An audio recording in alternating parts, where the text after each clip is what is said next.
പ്രിയമുള്ളവരെ, നമ്മൾ ഇന്നിവിടെ പഠിക്കുന്നത് Kirchhoff's rules ആണ്. Kirchhoff's rules are used for analyzing complicated electrical circuits. For simple circuits, we usually use Ohm's law. For complicated electrical circuits, we use Kirchhoff's rules. There are two rules. The first rule is the junction rule or point rule, and the second rule is the voltage rule or loop rule. For that, we consider a circuit here. In this circuit, there are two cells of EMFs E1 and E2 having internal resistance R1 and R2 respectively. There are two resistances R1 and R2. We can mark the direction of current in any direction. Here we mark the current from the cell of EMF E1 as I. On reaching the point B, we mark the currents through R1 and R2 as I1 and I2 respectively. Now, before studying the two rules in detail, we have to consider a certain case. Here we have a resistance R. Through the resistance, a current I flows in a certain direction. So, we have a resistance. I1 എന്ന current ആ റെസിസ്റ്റൻസിൽ റൈറ്റിലേക്ക് പോകുന്നതായിട്ട് നമ്മൾ mark ചെയ്തിരിക്കുകയാണ്. നമ്മൾ Kirchhoff's loss apply ചെയ്തിട്ട് ചില equations ഒക്കെ ഫോം ചെയ്യുമെന്ന് വിചാരിക്കാം. ആ ഇക്വേഷൻ സോൾവ് ചെയ്ത് വരുമ്പോൾ ആ കറണ്ടിന്റെ വാല്യൂ എന്ന് പറഞ്ഞാൽ I1 എന്ന കറണ്ടിന്റെ വാല്യൂ നമ്മൾ കാൽക്കുലേറ്റ് ചെയ്ത് വരുമ്പോൾ പോസിറ്റീവായിട്ട് കിട്ടുകയാണെങ്കിൽ ഈ മാർക്ക് ചെയ്ത അതേ ഡയറക്ഷനാണ് അതിന്റെ ഡയറക്ഷൻ നമുക്ക് എടുക്കാൻ പറ്റും. അതേസമയത്ത് നെഗറ്റീവായിട്ട് കിട്ടുകയാണെങ്കിൽ ഈ മാർക്ക് ചെയ്തതല്ല ആക്ച്വൽ ഡയറക്ഷൻ ഓപ്പോസിറ്റ് ആണ് എടുക്കാൻ പറ്റും. അതാണ് ആദ്യം നമ്മൾ മനസ്സിലാക്കേണ്ട പോയിന്റ്. അതായത് ഒരു പ്രത്യേക റെസിസ്റ്റൻസ് നമ്മളൊരു സർക്യൂട്ട് അനലൈസ് ചെയ്യാൻ നേരത്ത് ആ സർക്യൂട്ടിൽ കറണ്ട് മാർക്ക് ചെയ്യുമ്പോൾ നമ്മൾ ഒരു പ്രത്യേക ഡയറക്ഷനിൽ I എന്ന കറണ്ട് മാർക്ക് ചെയ്തു. Current flowing through the resistance R. And after calculations we find that the value of I is positive. ഐയുടെ വാല്യൂ പോസിറ്റീവ് ആണെന്ന് കാണുകയാണെങ്കിൽ നമുക്ക് എന്ത് മനസ്സിലാക്കാൻ പറ്റും? We can make sure that the flow of current is actually the direction as shown in the figure. Figure le adhe direction thaneyanu current flow cheyunnu manasilakam if the value of I turns out to be positive. If it is found to be negative, then the actual direction is opposite to the direction of the arrow. Ee arrow ku opposite aanu manasilakkan pattum. Ini aduthathu the potential difference across a cell when current flows from the negative terminal of the cell N to the positive terminal P is given by V equals Vp, that means potential of the positive terminal, minus Vn, that means potential of the negative terminal, and it is equal to the EMF of the cell E minus the dropped voltage or voltage drop across the internal resistance, that means I into R. This is the lost voltage. So E minus IR will be the potential difference across the cell. That means potential of P, the positive terminal, minus potential of N, the negative terminal. It is this. If the current flows from the negative terminal to the positive terminal through the cell, instead of that, if the current flows from the positive terminal to the negative terminal through the cell, then potential difference is given by V is equal to Vp minus Vn. In this case, the potential difference will be given by E plus IR. E plus I into R. If the current flows from the positive terminal to the negative terminal through the cell, then the potential of P minus potential of N. Potential of the positive terminal minus potential of the negative terminal is given by E plus IR. ഇതിന് വിരുദ്ധമായിട്ട് വരും. ഇനി നമുക്ക് ഓരോ റൂളും പ്രത്യേകമായിട്ട് പഠിക്കാം. First റൂളിലേക്ക് നമ്മൾ വരുന്നു. In the case of the first rule, in any complicated circuit, the current entering into any point or any junction in the circuit is equal to the currents leaving the junction. That means in any circuit, the sum of the currents entering into a junction is equal to sum of the currents leaving the junction. ഇവിടെ ഇതിൽ നിന്നുള്ള കാരണം നമ്മൾ I എന്ന് mark ചെയ്തിരിക്കുകയാണ്.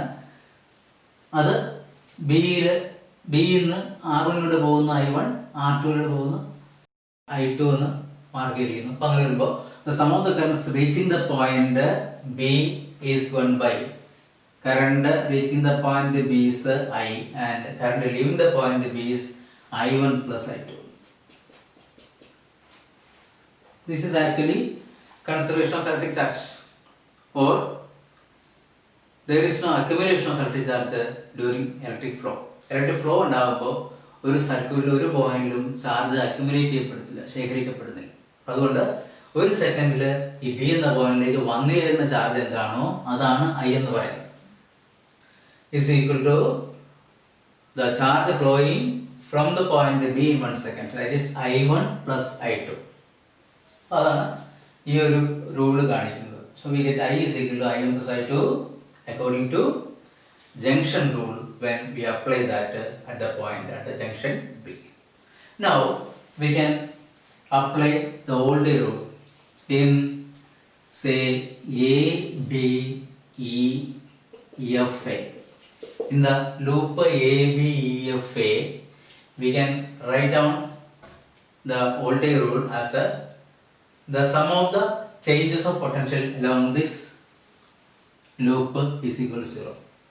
Voltage rule states that the sum of the changes of potential along any closed loop in an electric circuit is equal to 0. ഇവിടെ A ഇന്ന് ഉള്ള change of potential A to B ആയിട്ട് change of potential ഇല്ല, അവിടെ resistance ഇല്ലാത്തതുകൊണ്ട്. then B to E ആയിട്ട് change of potential ഉണ്ട്. Here the change of potential will be minus I1 into R1. Why it is negative? Current flows in this direction. Actual ആയിട്ട് എങ്ങനെ current flow ചെയ്തായിട്ട് കിട്ടിയാലും ശരി, നമ്മൾ mark ചെയ്തിരിക്കുന്ന current റൈറ്റിലേക്കാണ്. അപ്പോൾ we consider here the point B as a point of higher potential and the point E as a point of lower potential. So the difference, potential difference I1 R1, potential difference is I1 R1 and the change of potential is minus I1 R1. The lower potential ആയിരിക്കും ഇത്രയും ഉണ്ട്, I1 R1 ഉണ്ട്, higher ആയിരിക്കും B എന്ന് പറയുന്നത്. അപ്പോൾ change ആയിട്ട് പറയുമ്പോൾ ഇയിലെ പൊട്ടൻഷ്യൽ മൈനസ് ബിയിലെ പൊട്ടൻഷ്യൽ എന്ന് പറയുന്നത് മൈനസ് ആണ്, മൈനസ് I1 R1 ആയിരിക്കും.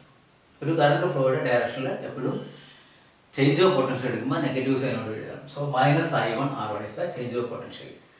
And here the change of potential from F to A will be, here the current flows from the negative terminal to the positive terminal. That means this case, when current flows from negative terminal to the positive terminal, the change of potential means the final potential minus initial potential. That means potential of the positive terminal minus the potential of the negative terminal. That means Vp minus Vn, and that is equal to E minus IR. Here the current is I itself, and resistance here is R1. So we can write as the change of potential to be plus E1 minus I into R. This is the change of potential, and this will be equal to 0 according to the second rule. Now we can consider another loop. So in A, C, D, F, A, ഒരു closed loop ആണ്. A, C, D, F എന്ന closed loop എടുക്കുകയാണെങ്കിൽ along AC there is no change of potential, and along CD the change of potential will be the current I2 flows in this direction. So the potential across the resistance will be a decrease. Potential change across the resistance will be a decrease. So we can write the change of potential across the resistance as minus I2 into R2. This is the change of potential, and here the current flows from the positive terminal to the negative terminal. So the change of potential will be Vn minus Vp when the current flows from the positive terminal to the negative terminal. That means this case, when the current flows from the positive terminal to the negative terminal, then Vp minus Vn equals E plus IR. And here the change will be Vn minus Vp, that means minus of this. That means the change across the cell will be minus of E2 plus The internal is R2 and current is I2. So plus I2 R2. This is the change of potential along the across the cell എന്ന് പറയുന്നത്. So this is the change, and this plus here the change from F to A, we have already written that it is a E1 minus I into R1, and that is equal to 0. Thus we can apply that to the loop ACDFA. Now we can apply the same rule, that means second rule, to the loop BCDE. So consider the loop B in BC, BCDEB. Here loop എടുക്കുകയാണെങ്കിൽ ഇവിടുത്തെ change നമ്മൾ already എഴുതിയതാണ് ഇവിടെ ഉള്ളത്. So we can write the change along this resistance will be minus I2 into R2, and the change here will be minus of E2 plus I2 R2, and in this case the change from E to B will be, here this is at a lower potential and this is at a higher potential, and so the change will be positive, that means plus I1 R1, plus I1 R1. This is equal to 0. നമ്മൾ പറഞ്ഞ കാര്യങ്ങൾ ഒന്നുകൂടി explain ചെയ്യാം. Kirchhoff's rules R junction rule and loop rule. Junction rule is the first rule. Junction rule says that the sum of the currents entering into a junction in a circuit is equal to the sum of the currents leaving the junction. For example, we consider this circuit and the junction B. At the junction B, the current into the junction is I, and the currents leaving the junction I1 and I2. The sum of the currents entering into the junction, that means I, is equal to sum of the currents leaving the junction, that means I1 plus I2. Now Kirchhoff's second states that in any closed loop in a circuit, the sum of the changes in potential is equal to 0. Closed ആയിട്ടുള്ള loop അല്ലെങ്കിൽ circuit എടുക്കുകയാണെങ്കിൽ ആ closed ലൂപ്പിൽ ഒരു പോയിന്റിൽ നിന്ന് ആരംഭിച്ചിട്ട് കറങ്ങി അതേ പോയിന്റിലേക്ക് വരുമ്പോൾ ഉണ്ടാകുന്ന ആകെ ചേഞ്ച് ഓഫ് പൊട്ടൻഷ്യൽ എടുത്തു കഴിഞ്ഞാൽ അതിൻ്റെ വാല്യൂ 0 ആയിരിക്കും. This is another form of law conservation of energy.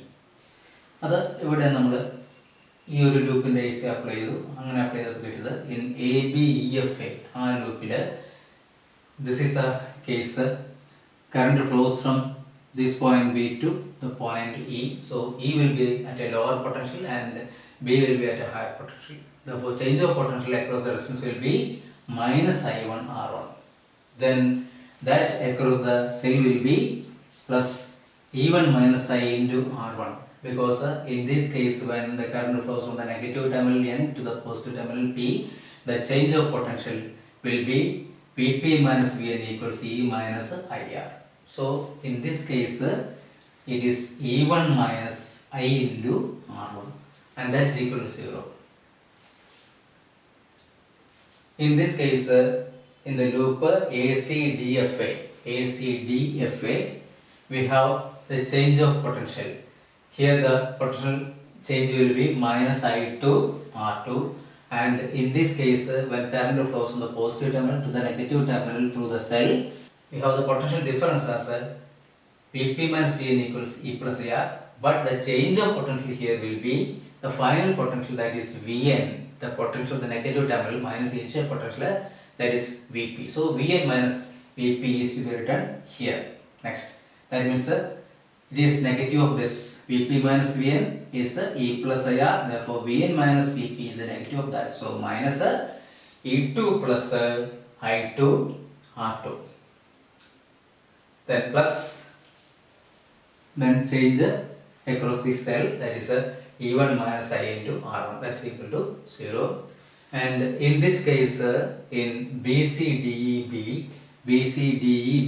that means this closed loop, in that case the change of potential is minus I2 R2 here, then the change here is this that means minus of V2 plus I2 R2 plus here we move from the lower potential to the point of higher potential. That means there is an increase of potential and the amount of increase will be I1 R1. So the change will be plus I1 R1. That is equal to 0.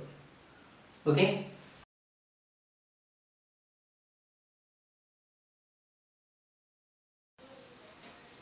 Now we are going to study Wheatstone's bridge. What is Wheatstone's bridge? It is an arrangement of 4 resistances P, Q, R and S connected as shown in this diagram. Now a galvanometer is connected between C and D through a key K1 and a cell is connected between A and B through a key K2.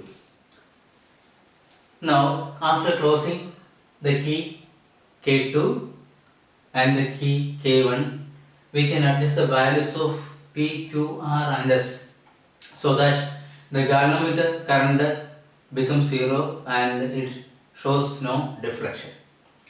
At that stage, when the galvanometer current reduces to 0, the bridge is said to be balanced. We can find the condition for balancing the bridge using Kirchhoff's first rule and second rule, or junction rule and the loop rule. Applying Kirchhoff's first rule at the junction C, we can write the sum of the currents reaching the junction C, that means I1 equals sum of the currents leaving the junction, that means the I2 plus Ig. Ig is the current through the galvanometer. At the balancing stage, Ig becomes 0, so that we can write I1 equals I2. Similarly, by applying first rule to the junction D, we see that the sum of the currents reaching the junction is I3 plus Ig and the current leaving the junction is I4. Here also, since Ig equals 0, we can write I3 equals I4. Thus, we get two equations. Now, we can apply Kirchhoff's second rule to the loop ACDA, to the closed loop ACDA. In ACDA, we can write the change of potential. The change of potential in the case of AC is given by minus I1 into P, then minus Ig into G, and here it is plus I3 into R. This is the total change of potential here, it is equal to 0. Now, why here there is a negative side? We know that current always flows from a point of higher potential to one of lower potential. So, here there will be a decrease of potential and the potential difference is I1 into P. Therefore, the change of potential from A to C is minus I1P. Similarly, along the direction of current Ig also we can write Ig into minus Ig into G is the change of potential, and here we move from D to A, the change of potential will be positive as there is increase of potential from D to A, and the increase is given by I3 bar. Here also we can apply the condition. At the balancing condition, we have Ig equals 0, therefore we get minus I1P plus I3R equals 0, or we get I1P minus I1P equals minus I3R, or we get I1P equals I3R. This is equation 3. Now we can apply the second rule to the loop BCDB. So in BCDB, in the closed loop BCDB, we can write the change of potential as a change of potential along this direction. This is an increase and is given by I2 into Q. Now here there is decrease, so we can write minus Ig into capital G, the galvanometer resistance. Then here also there is decrease, so minus I4 into S. This is equal to 0. Here also, since Ig equals 0, we can write I2 into Q equals I4 into S. This is relation 4. Now dividing relation 3 with relation 4. 3 by 4 implies 3 by 4 means I1 into P divided by I2 into Q equals I3 into R. I3 into R divided by I4 into S. Now applying relations 1 and 2, we see that I1 by I2 equals 1 and I3 by I4 is also 1. Therefore, we get the relation as that is P by Q equals R by S because of equations 1 and 2. This is the condition for balancing the bridge. That means Weisstein's bridge can be balanced by adjusting the values of P, Q, R and S. If S is the unknown resistance, we can adjust P, Q and R and reduce the galvanometric current to 0. At that stage, this is the relation among the resistances. If S is unknown and P, Q and R are known, then we can calculate the value of S. Thus, this Weisstein's bridge can be used for finding any one of the resistances if we know the other 3 resistances. We see that this is the condition for balancing the Weisstein's bridge, and hence this relation is called the Weisstein's principle. By Weisstein's principle, we mean the relation among the resistances P, Q, R and S for which the Weisstein's bridge gets balanced. That means the galvanometer current becomes 0. Okay.